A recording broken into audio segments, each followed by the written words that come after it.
Ինչու չի փոխվել Հայաստանի կառավարության կազմը։ Ինչու չի նվազում Հայաստանից արտագաղթողների թիվը։ Քաղտեխնոլոգ Կարեն Քոչարյանը այսպես է գնահատել կառավարության կազմում տեղի ունեցած աննշան փոփոխությունները։ 99% կառավարությունը դառավ 100%։ Իմ համար նոնսենս է ավելի շատ 2007-ից 2012 թվականը, երբ ԲՀԿ-ն ուներ 50%-ից ավել, բայց կիսվում էր մեծահոգաբար կուսակցությունների հետ, քան այսօրվա վիճակը։ Հայաստանի նախագահը եւ ամբողջ իշխանությունը աշխատում են միայն աթոռները զավթելու եւ դրանք պահելու համար, իսկ բանակը օգտագործում են բացառապես ներքին քաղաքական նպատակներով։ Նրանք պատերազմից սարսափում են, եւ չկասկածեք, առաջին գրագոցից Վերնախավի 90%-ը հաղթնելու է երկրից։ Ազատամարտիկ Սասուն Միքայելյանը համեմատել է խորհրդանական եւ ավականու ընտրություններում Հայ ազգային կոնգրեսի հավաքած ձայները։ 2009 թվականին 69000 ձայնատար է ՀԱԿ-ը ավականու ընտրություններում Երևան քաղաքի այսօր 10-19000 ձայնատար է տարբերությունել հենց իրանց ճիշտ կամ սխալ վարած քաղաքականության արդյունքը։ Հայաստանի միգրացիայի պետական ծառայության պետի տեղակալ Իրինա Դավթյանը անդրադարձել է անօրինական միգրացիային։ Եվրամիության երկրներից մեր անօրինական միգրանտները հաճախ գերադասում են Բելգիան, որը սակայն վերջերս խստացրել է միգրացիոն կանոնները։ Քանի որ այս համակարգը նույնպես սկսել է չարաշխատվել, այստեղ նույնպես իրենք իրենց օրենսդրությունը փոխել են, հայցերի էլի գերատուշի մեծամասնությունը մերժվում է։ Հայաստանի ատամնաբույժները վերջին հարկային փոփոխություններից հասկացել են, որ իրենք պաշտպանված չեն եւ որոշել են ստեղծել ստոմատոլոգների միություն։ Ըստ նախաձեռնող խմբի անդամ Գագիկ Քալանթարյանի, ուզում ենք մշակվի մի հարկային հակառակություն մեր հանդեպ, որը լինի բխի իսկապես տնտեսության զարգացումից, ստոմատոլոգիայի բխի հիվանդների շահերից։ Այժմ տեսնենք, թե ինչ է տեղի ունենում IFE-ի աշխատասենյակում։ Քաղաքագետ Էդգար Վարդանյանի կարծիքով մայիսի 5-ին Երևանում տեղի ունեցած ընտրությունները ազատ եւ արդար չեն եղել ընտրություններ, որպես այդպիսին Հայաստանում հերթական անգամ տեղի չունեցան, ասել են նա եւ նշել, որ թե տեղական եւ թե միջազգային դիտորդները արձանագրեցին, որ ընտրությունները արդար չէին։ Այս առումով նա ուրախ է, որ սպեկուլյացիաներ այս հարցի շուրջ չեն կարող լինել, քանի որ դիտորդներն արձանագրել են, որ եղել են խախտումներ, կաշառք է բաժանվել, եղել է վախի մթնոլորտ, ասել է քաղաքագետը։ Աշխարհահռչակ երաժիշտ Տիգրան Մանսուրյանը նշել է, որ ժամանակն է եկել Հայաստանում նոր երաժշտություն տարածելու համար։ Նա հիշեցրել է, որ արևմուտքում մեծահարուստները իրենց շքեղ բնակարաններում հանդիպումներ են կազմակերպում, որից հետո հպարտությամբ նշում են, որ առաջին անգամ իրենց շքեղ տանն է հնչել այս կամ այն երաժշտությունը։ Ժամանակն է, որպեսզի հայ մեծահարուստները հետևեն, որդեգրեն այս ոճը։ Նա նշել է, որ տեղյակ է, որ կան մեծահարուստներ, ովքեր գեղարվեստի հավաքածու ունեն, քանի որ դրանց արժեքն ու գինը շատ լավ գիտեն։ Ժամանակն է, որ ուշադրություն դարձնեն նաև երաժշտությանը, թեև դա եկամտաբեր չէ։ Ազգային ժողովի պատգամավոր Թևան Պողոսյանը նշել է, թե ինչու ընդդիմությունը չի կարողանում միավորվել։ Նա նշել է, որ ընդդիմության բոլոր կողմերում էլ կան փայլուն մարդիկ, սակայն երբ գալիս է պահը միավորվելու, նրանք կանգնում են միմյանց քննադատելու, սև PR իրականացնելու խնդրի առաջ։ Պետք է հասկանալ, որ ընտրությունը հնարավորություն է տեսակետ ներկայացնելու համար, ասել է պատգամավորը։ Օրվա լրահոսը։ Կառավարության նորանշանակ կազմում ընդամենը 4 նոր դեմք կա։ Կառավարության աշխատակազմի ղեկավար նախարար Վաչե Գաբրիելյան, ֆինանսների նախարար Դավիթ Սարգսյան, էկոնոմիկայի նախարար Վահրամ Ավանեսյան եւ սպորտի ու երիտասարդության հարցերի նախարար Սերժ Սարգսյանի խորհրդական Յուրի Վարդանյան։ Պարոն Վարդանյանի խոսքերով իր համար անակնկալ էր կառավարության կազմում հայտնվելը, սակայն այսօր արդեն գիտի, թե ինչ է անելու։ Այդ բաստողումներին ինչ որ կա, պետք է այդ բոլորը պետք է լրացնի։ Այսօր գործադիրի նիստին շտապում էին թե նորանշանակ նախարարները եւ թե վետերանները։ Տրանսպորտի եւ կապի նախարար Գագիկ Բեգլարյանը հասցրեց պատասխանել մեկ հարցի, որն է լինելու իր առաջին քայլը։ Այսօր գործադիր մարմնի կազմը շնորհավորելու էր եկել Սերժ Սարգսյանը, կառավարությունում հավատարմագրված լրագրողներին թույլ տվեցին պարոն Սարգսյանին տեսանկարահանել միայն մամուլի համար նախատեսված սենյակից։ Լրագրողներին հնարավորություն ընձեռված չէր նաև հետևել Սերժ Սարգսյանի ելույթին էկրանների միջոցով, լսվում էր միայն նրա ձայնը։ Խնդրում եմ հստակորեն գիտակցել, որ ձեր հաջողությունից շատ բան է կախված։ Նիստից հետո բնապահպանության նախարար Արամ Հարությունյանը, ում անունն ամենաշատն էր շահարկվում կառավարությունը լքող նախարարների ցանկում, վստահ է վերանշանակվել է այս տարիների ընթացքում լուրջ աշխատանք ծավալելու համար։ Լավ թիմ ունենք նախարարությունում եւ պատրաստ ենք աշխատանքի եւ լուծելու այն խնդիրները, որը դրված կլինի նախարարության առջեւ։ Իսկ պաշտպանության նախարար Սեյրան Օհանյանը, ում անունն ավելի վաղ էր հրապարակվել, նոր կառավարության մասին իր կարծիքը հայտնեց 3 հանրապետական կուսակցության քաղխորհրդի նիստից հետո։ Այն քաղաքական ուժը, որ այսօր հասել է հաջողության, ճիշտ որոշում է ընդունել որոշակի փոփոխությունների իրականացման։ Թեև ուրիշների նամակները կարդալ չի կարելի, սակայն թիվ 8 ընտրատարածքում վերահաշվարկի ժամանակ հանձնաժողովի նախագահը չդիմացավ գայթակղությանը։ Շատ հետաքրքիր այս մասը կկարդամ, այն մնացած մասը չեմ կարդա։ Ազգից ցավով տառապողներին, Օսկանյան, տեսագրությունները նայի քեզ կողքից, տես։ Մարտիրոսյան, որտեղ դու ես, այնտեղ վեճ ու կռիվ։ Ստե մի քիչ bez ցենզուրնի բաներ ագրած Զարուհի Փոստանջյան, Նաիրա Զոհրաբյան, Լևոնի մասին։ Այս նամակը հայտնվել է թիվ 8 կոտորակ 14 ընտրատարածքի քվեաթերթիկների վերահաշվարկի ժամանակ ծրարներից մեկում։ Ընտրատեղամասային հանձնաժողովը այս ծրարը առանց նայելու պատռել էր, այն համարելով անվավեր, քանի որ ծրարում քվեաթերթիկից բացի այլ թուղթ ևս կար։ Թիվ 8 կոտորակ 14 ընտրատեղամասում անվավեր քվեաթերթիկների վրա տարաբնույթ բովանդակությամբ գրառումներ կային, իսկ թիվ 8 կոտորակ 8 ընտրատեղամասը խախտումների առումով առաջատարներ։ Հենց այս ընտրատեղամասում Բարև Երևան դաշինքը վերահաշվարկ անցկացնելու, իսկ Հայազգային կոնգրես կուսակցությունը ընտրությունների արդյունքները անվավեր ճանաչելու մասին դիմումներ էր ներկայացրել։ Այս ընտրատեղամասի վերահաշվարկի ժամանակ Հայաստանի Հանրապետական կուսակցության օգտին ձայն տված քվեաթերթիկների մեջ հայտնաբերվեց տարբեր գույների թանաքով նմուշարված 10 քվեաթերթիկ։ Սա նոր երևույթ չի մեր ընտրական պատմության մեջ, բոլորս գիտենք այդ մասին եւ ամենատարակարծիք տարաբնույթ մեկնաբանություններ կան դրա համար, բայց ես մի բան հաստատ գիտեմ, որ օրենքը չի արգելում կամ չի սահմանում, որ միայն մեկ գույնով եւ երկրորդ գույնով չէ։ Վճռաբեկ դատարանն այսօր Հայազգային կոնգրեսի 4 ակտիվիստների գործը հետ ուղարկեց վերաքննիչ դատարան նոր քննության։ Վճռաբեկ բողոքը բավարարել մասնակիցներ են, համաձայնի 30-ի որոշումը բեկանել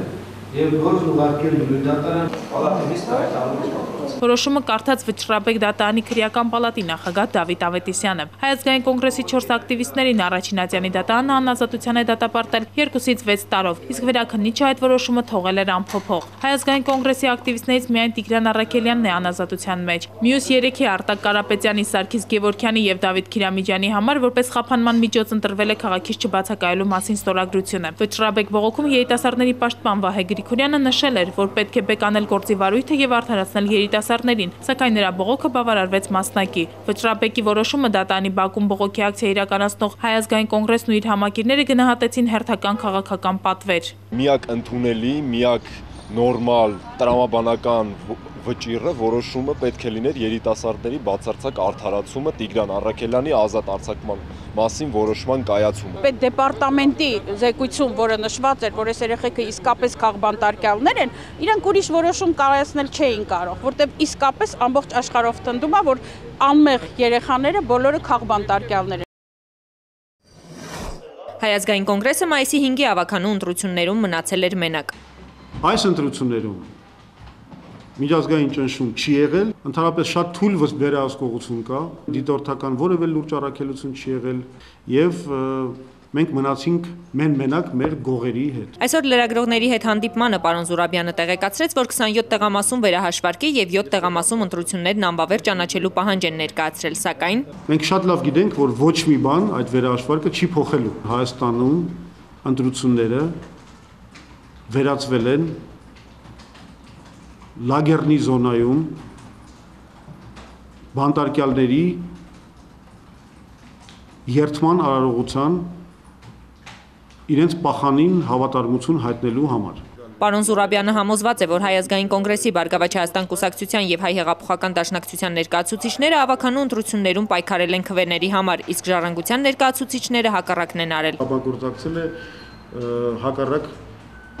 ճամբարի հետ։ Ընտրություններից մեկ օր առաջ ինձ այցելել է Երևանի ոստիկանապետի տեղակալ Վալերի Օսիպյանը։ Ոստիկանապետի անունից հավաստիացումներ ներկայացրել, որ մյուս օրը ոստիկանությունը ցանկանում է անցկացնել բացառիկ օրինական ընտրություններ։ Ցավոք սրտի ես պետք է հիմա արձանագրեմ, որ ոստիկանությունը եւս մեկ անգամ ձախողվեց։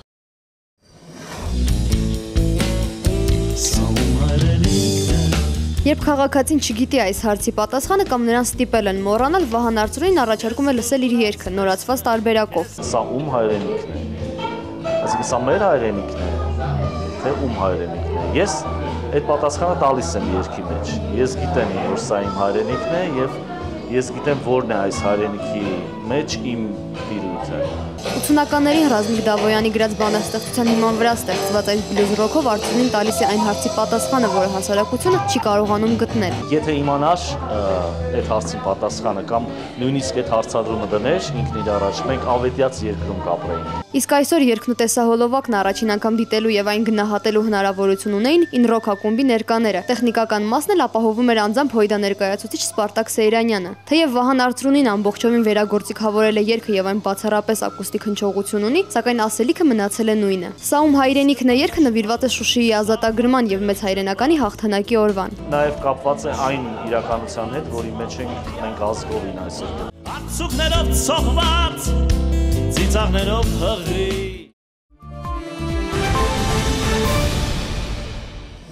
Կառավարության կազմում տեղի ունեցած աննշան փոփոխությունները ընդդիմադիրներին հիմք են տալիս ասելու, որ մեր երկրում ոչինչ չի փոխվելու, իսկ իշխանությունները պնդում են, որ կառավարությունը շատ լավ է աշխատել եւ շարունակելու է իր հաջողությունները։ Օրվա գլխավոր թեման։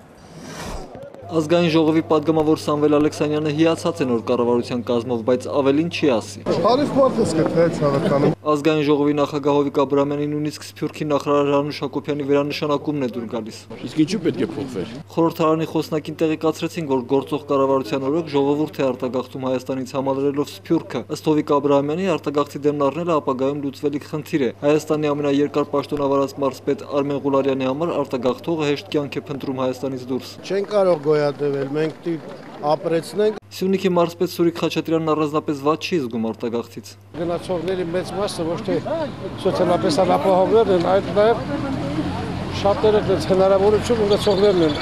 Հայաստանից տեղափոխվել։ Պարոն Խաչատրյանը կոչ է անում կառավարությանը չմեղադրել արտագաղթի համար, ինքը ինչ անի, որ մարդիկ երկիրը լքում են ու գնում։ Գեներալ падգամավոր Մանվել Գրիգորյանը տեսնում է կառավարության մեղքը։ Դուրսաղեն մեղավոր են, ես էլ դու էլ, եթե մենք մեղավոր ենք, մեր կառավարությունն էլ է մեղավոր, իր փայնել ինքն է մեղավոր, քիչ է։ Եռաբլուրում նա հայտարարեց, ում ձեռք է տալիս արտագաղթը, ինքը հայ չէ։ Նոր կառավարության մասին գեներալը դժվարացավ տեսակետ հայտնել, կարևորն այն է, որ այս կառավարությունն ուրիշներին դուր գա։ Ես չեմ նշանում, որևէ մեկի տնցի դուր գա չկա։ Ինչ կառավարությունը լինի, պարոն Գրիգորյանն իր բառերով յոլա կգնա։ Իդեպ նա ազգային ժողովի նախագահ Հովիկ Աբրահամյանի եւ Արարատյան թեմի առաջնորդական փոխանորդ Նավասարդար Եպիսկոպոս Կճոյանի հետ մասնակցում էր երկրապահի օրվան նվիրված միջոցառումներից մեկին, որի ժամանակ պատանի երկրապահներից մեկը զենք ուղղեց հոգեվորականի եւ խորհրդարանի խոսնակի ուղղությամբ։ Իրեն ուղղված Կալաշնիկով ինքնաձիգից պարոն Աբրահամյանը չվախեցավ։ Ինքն այսօր էլ զենքի հետ գործ ունի։ Ինչ ես իմանում, որ ես լավ եմ կրակում շատ։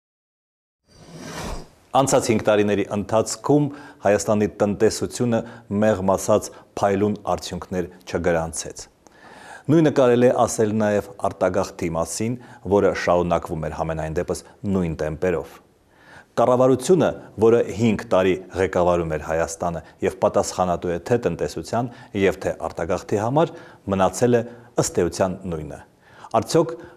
այդ ցուցանիշները նույնպես առաջիկա 5 տարում չեն փոխվի։ Ամեկ պլյուսի հյուրասրահում է Հայկական սոցիոլոգիական ասոցիացիայի նախագահ Գևորգ Պողոսյանը։ Արդյոք, պարոն Պողոսյան, մեր բնակչությունը, մեր քաղաքացիները զգում են կառավարության եւ արտագաղթի տնտեսական վիճակի այդ կորելացիան։ Ըստ հարցումների, եթե դատենք, չեն զգում։ Չեն զգում, որտեղ արդյունքները չեն տեսնում։ Պարզապես կան օրինակներ այլ երկրների, որտեղ շատ լուրջ միջոցառումներ են ձեռնարկել։ Հիմա ասենք ես չթվարկեմ, թեկուզ Ռուսաստանը որ վերցնենք, իրենք երբ որ տեսան, որ բնակչությունը տարեկան 1 միլիոնով նվազում է Ռուսաստանի,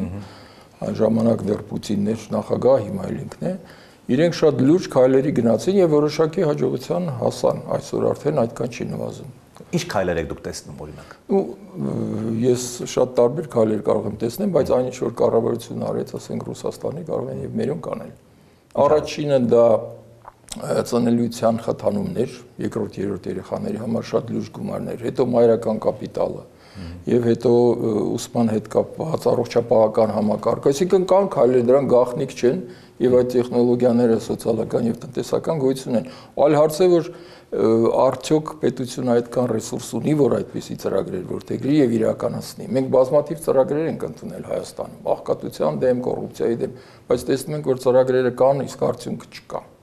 Եթե կառավարությունը փոխվեր ռադիկալ ձևով, մենք ավելի մեծ հույսեր կունենայինք, որ այս խնդիրները կարող են լուծվել։ Եթե փոխվեր ռադիկալ ձևով պոզիտիվ ուղղությամբ, այսինքն կային նոր դեմքեր, որոնք ավելի ունակ են, ավելի, ասենք, հետաքրքրվող են, ավելի պատասխանատու են, իհարկե մեծ ակնկալիքներ կարող ենք եւ պետք է ունենայինք։